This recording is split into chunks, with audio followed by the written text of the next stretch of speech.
Okay, kita baru sapa guys. Bagi baru sapa ni album pengantin. Bukan kapek ni geng. Okay, mari kita tengok. Fuh. Tengok dia balik tu. Dia balik perfect molek. Ha, ni kita nak ni. Okay, album pengantin kita ni. Apa dia boleh tengok, berminat boleh tengok. Takut-takut tu dia. Tengok warna tu suami masya-Allah. Bukan jual kapek ni, bukan jual gapo-gapo ni. Ha, ni album kita dah. Ha, tu dia.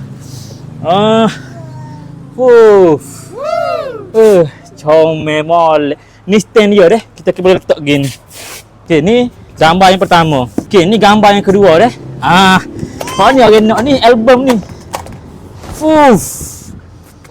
Kaca ni. Dia ada 10. Ini page yang pertama. Cara dia kita tengok ni page yang pertama. Okey, ni page kedua. Comel dok kualiti. Cuba tengok. Tu dia. Okey. Dia ada belakang. Outdoor ada. Tu dia. Wah, ni kita minat ni. Outdoor. Okey, ada 10 page belakang dah.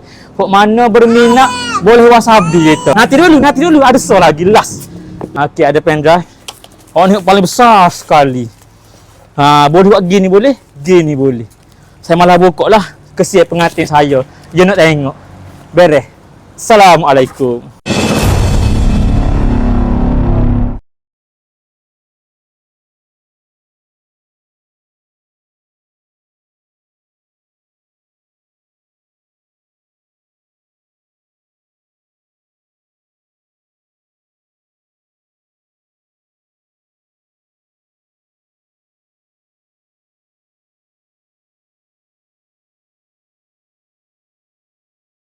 Atas dekat jacket. Nanti kita akan print. Nak siap dia dalam masa 2 minggu. Okey, 2 minggu saja. Kita buat 2 minggu saja. Okey.